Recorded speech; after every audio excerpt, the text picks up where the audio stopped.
Bishop King, you travel thousands of miles a year in your worldwide ministry. Where do you get your stamina? You're 85 years young. Well, I think one has to remember it's your attitude about who you are. I grew up in a family where my grandmother was a very active church woman, and we traveled to church conventions in the summertime. My father was the first African-American motion picture operator in the state of Texas in an all-black, only little theater in our community. He traveled quite a bit. He was actually in the Boy Scouts and in the community. So I came up with that kind of, I call it DNA, of movement. And I've always been a person that has been, through my leadership, I've been involved. But I also know how to keep a balance. And the balance is you may travel, you may speak, you may come back feeling exhausted. So what do? You get some rest. I also find that I energize myself by having activities that are fun and enjoyable. I go to concerts, I go to musicals, I go to plays, I have dinners at the house. I like to have people in. So I have a balance of recreating the body, not just from using it to go and serve, but also to serve myself. And so that stamina is part of who I am, to know how to keep the balance. If you keep the balance, that's not going to be in the stamina. So I do a lot of meditation, and as I said, I travel. Listen, you could point the way to a plane right now. I could pack in 15 minutes and be ready to go, because I enjoy it. And you know, coming from my spiritual space, the scripture said that Jesus came that we might have life and have it more abundantly. Now, I believe in his teachings. I'm a follower of his teachings, his principles. So if we're going to have life abundant, we have to produce life abundant. So I travel, I speak, but the balance is I find times to have fun. You know, I've just learned to have a zest for living, that the only way you're going to live longer is to find a time for yourself that you can really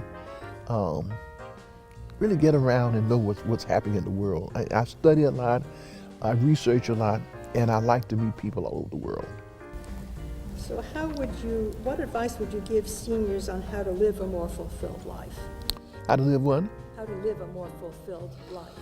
Well, first of all, set your intention. Decide first what you want to live. See, some people don't want to live. They like to be hermits, as we used to use the word. I don't know what they use it now, but that's not my style. But the point is, if you want to live that kind of life, you have to decide that that's what you want to do. My mama called it a made-up mind. When you decide what you want to do, then you set your tone and you decide what you do. I'm up every morning at 5 o'clock. When I get up, I'm looking at emails. I'm deciding, what do I have to do today? What is my day going to be like? I go to bed happy. I may look at something late on TV, or I may not. But it's a decision that one has to make for their own lifestyle. People see me and they say, well, how do you do it? It's a decision. I've made a decision. I'm going to live. And I've had life-threatening illnesses. I've gotten through all of them. And but I think that a lot of people are older and they get into a frame of mind that you reach a certain age, you don't do this, and you get in your rocking chair. I got a rocking chair, I never sit in it. So, it's a decision that one has to make for themselves, how they want to live their days that we call, you know what, I want you to make a bucket list. You know, I want to make a bucket list, because when I saw that movie, when Morgan Freeman, that guy made a bucket list, they died at the end. I'm not making no bucket list, because that means you're saying this is all I want to do. I got so much more to do. No bucket list. Can you describe your spiritual journey? You started out, I think, as a social worker. Is that correct? Yes. Well, I did that because you probably will see in the material I gave you. I was 13 when I announced to my minister that I wanted to be a pastor. And he told me that was impossible because we were Baptists. And our religion did not allow them to have women in ministry. And he quoted the scripture, Paul said, let the women keep silent in church. And he gave me a lot of comments about it. And he also said to me, well, you should be a missionary. Well, for the time that I grew up, being a missionary was, for us, we had no groups to send us to Africa, and white missionaries were going, but we weren't going because we had been told Africa was a bad place. We came from there as slaves. And so the textbooks and everything in what was then the social media described Africa as a place where people were heathen. And so you joined into that because you didn't know any better. So I knew I didn't want to go as a missionary. I told him that. So I continued on my journey in the church of speaking and being available. I was a very outstanding student in school. My leadership ability is part of my DNA. I came from that kind of family. But what I discovered was religion gave me more of a tenet to supposed to understand my relationship to God. Spirituality gave me the idea of knowing I am a spiritual person. That's the difference. Religion teaches you about God. I want to know more of God. It's a part of my spirituality to have unconditional love for all people. And so with that, the Unity Movement gave me an opportunity to understand that spirituality is that part of you, which it's a given. You were first created in spirit, and then the body came later. And so now I understand that, and that makes a difference in my attitude, in what I want to do with my life, realizing that I don't have to die because I'm 85, that as long as I want to be engaged, I can do that. I call my sermons lessons in living. It's not just a sermon, but it's a lesson in living, teaching people how to live, empowering people to know that you can give unconditional love. See, I learned from spirituality that everything that we need is built in that spirit within us. We call the Holy Spirit, we call the Holy Ghost. But within us, we are more than just human. We are spiritual beings having a human experience. And so because of that, if you believe in God and God has the attributes of love and faith, then you would have those same. If you were created out of God, you have the same attributes. So these banners you see around my church, they represent what's inside. You know, people say, let me go get some faith. You don't have to get faith. Faith is built in. You have to know how to use it. You speak words of faith. I got to go get love. No, you speak words of love. You demonstrate your love. I need strength. You already have strength. But you have to know how to sit and remind yourself through meditation, through the spoken word, I'm all of this already. And most people don't know that. The peace we're seeing in the world, we wouldn't have to have war, but nobody thought about that can be peaceful. Out of all the stuff that's going on, nobody talked about peace. They won't talk about we got to shoot them down, we got to get them out the way. You will never get them out the way because they're on a mission to destroy it, but that doesn't mean they will destroy it. But every time we talk about peace, we can't seem to come together because it's a powerful word, but people think we can't have it. So when you don't have peace, you're going to have war. And so I believe that we have peace. Somebody wrote a song, well, I can't think of the couple's name, wrote a song, let there be peace on earth, and let it begin with me. Because nobody knows you have all the peace you need. When you decide to act a fool and get angry, you destroy your idea of peace. When you decide to calm your anger and realize you don't, because when you're angry, when you're unforgiving, you're the one that's suffering. The person that you're angry with is not suffering. The person that attacked you is not suffering. You're suffering because you maintain that in you. And when you maintain that, we don't realize ourselves, everything in our body is intelligent. And those cells pick up that anger, and that anger can cause you to be sick. So we have to have a balanced spirit, mind, and body. I've been in the company of the Dalai Lama. Dalai Lama saying the same thing. Love, forgive, peace. Like he said the other day, we don't need to pray for people in Paris. We need to pray for these folk that we know that their minds will change and stop this destruction because it's a mindset. It's like the flag, taking down the flag. You can take down all flags you want, but if the mindset is still there, it's going to produce itself in some way. So we have to change the mind to do love and things. peace might be universal messages. Oh yes, love, always, love and peace and forgiveness. Because you also have to forgive yourself. I've had to give myself a lot of choice. See, we make choices in life. We don't realize when you make a choice, that becomes your reality. I've had to forgive myself for so many of the things I did as I matured that I didn't realize what I was doing, but the results were there. I got the results of my choices. And like I said to a group, I was preaching at a church in Memphis, I said, you know what? Because I came to a praying grandmother, I know how to pray. Now, if I got into trouble, I could do a prayer to get myself out of trouble. My question was, why do I keep still getting in trouble? It's the choices I'm making. So if I'm going to stay out of trouble, I got to change my choices. And that's a change of attitude. That's a change of the heart. That's a change of the mind. You've been active in civil rights as well. Mm-hmm.